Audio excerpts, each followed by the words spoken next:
உன்னதமான தினம், காரணம் இறைவன் எங்கள் மேல் எவ்வாறு அன்பு கொண்டு எங்களை காண வீதியுலா வருவாரோ அதேபோல் அடியார் அவர்களும் எங்கள் மீது உள்ள அன்பினால் எங்களை காண இன்றைய தினம் அவர்கள் பேசுகின்ற போது ஒரு செய்தியை சொன்னாங்க. அதாவது நம்முடைய பேரூர் ஆதீனத்தை பற்றி சொன்னாங்க. பேரூர் ஆதீனம் ஒரு 500 ஆண்டுகள் பழமை மிக்கது. அது நீண்ட காலமாகவே நம்முடைய இலங்கையோடு நல்ல தொடர்புடையது. அதாவது சாந்தலிங்க சுவாமிகளுக்கு 500 ஆண்டுகளுக்கு முன்னால் இருக்கின்ற போது அவர் இடத்துல ஒரு குதிரை முகம் கொண்டதாக இருக்கக்கூடிய சோழ நாட்டு இளவரசி வர்றாங்க. ஐயா இந்த மாதிரி எல்லா பக்கம் போய் கேட்குறாங்க. போது திருநீரில் இருக்கக்கூடிய பல்வேறு வகையான சத்து பொருட்கள் நம்முடைய உடம்புக்கு நல்லது செய்யும். நெத்தியில் தலையில் இருக்கக்கூடிய நீர்ம பொருட்களை எல்லாம் உறிஞ்சி விடுகின்றது. நெத்தியில் நல்லா திருநீர் வைக்கணும். நம்ம ஒரு இது வைக்கக்கூடாது. இங்கிருந்து இந்த கூட்டு வரைக்கும் நல்லா இழுத்து வைக்கணும். அப்படி இழுத்து வைக்கின்ற போது 2 நெத்தி போட்டு இருக்குது. அந்த 2 நெத்தி போட்டும் இருக்கின்றது. அந்த நெத்தி போட்டுல அந்த திருநீர் போய் பட்டுச்சுன்னா அந்த திருநீருடைய தன்மை நம்முடைய மூளையினுடைய செல்களை நல்ல முறையில் வேலை செய்யுச்சு, நல்ல சுறுசுறுப்பாக்கும். அது மட்டுமல்ல, அந்த திருநீரெலாம் வைக்கிறது நீங்கள் பார்த்துருப்பீங்க. குருக்களையா வைப்பாங்க, சமய தீட்சை எடுத்தவங்க வைப்பாங்க, சிவ தீட்சை எடுத்தவங்க வைப்பாங்க.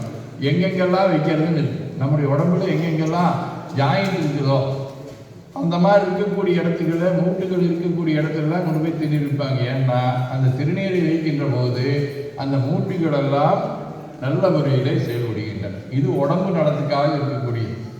2வது, அதுக்கு மேலே இன்னொரு அடையாளம் இருக்கின்றது. அது என்ன அப்படின்னு சொன்னால், அந்த திருநீரை வைக்கின்ற போது நம்முடைய நிலையாமையை நமக்கு உணர்ந்து கொள்ள முடியும். நாம் என்ன ஆக போகிறோம் அப்படின்னு சொல்ல மாட்டோம். நமக்குள்ளே இருக்கக்கூடிய அந்த இருள் இருக்கின்றது. அதுக்கு பேர் ஆணவ இருள் என்று சொல்லக்கூடியது. அந்த ஆணவ இருள் நமக்குள்ளே இருக்கு. இந்த ஆணவ இருளை நமக்கு உணர்த்தி காட்டுவது யாரு அப்படின்னு சொன்னால் நம்முடைய அருளாளர்கள். அந்த அருளாளர்கள் என்ன சொல்லியிருக்கிறாங்க, அப்போ இருட்டு 2 இருக்குது.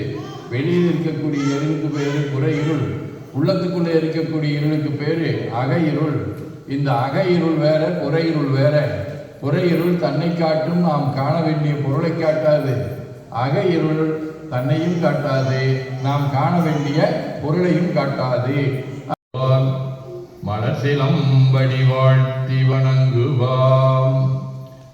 போற்றுதலுக்கும் நாளும் நம்மை நன்னெறிப்படுத்த வைக்கும் உரிய அருள்மிகு அம்பலவான பெருமான் ஆலம செல்வர் அம்மையப்பருடைய இன்னொருளாலும் உயிர்க்கு துணையாக திகழ்ந்து கொண்டிருக்கும் சமயக்குறவர்கள், திருமுறை ஆசிரியர்கள், நாயன்மார்கள், சந்தானக்குறவர்கள், ஆதீனக்குறவர்கள், திருவள்ளுவர் தொல்காப்பியராதிய சான்றோர் பெருமக்களுடைய நல்லருளாலும் திருக்கைலாய வரம்பரை மெய்கண்ட சந்தானம் பேரூர் ஆதீனம் ஆதி குருமுதல்வர் சாந்தலிங்க பெருமானுடைய தன்னருளாலும் திருவருளாலும் எல்லோரும் எல்லாம் நலன்களும்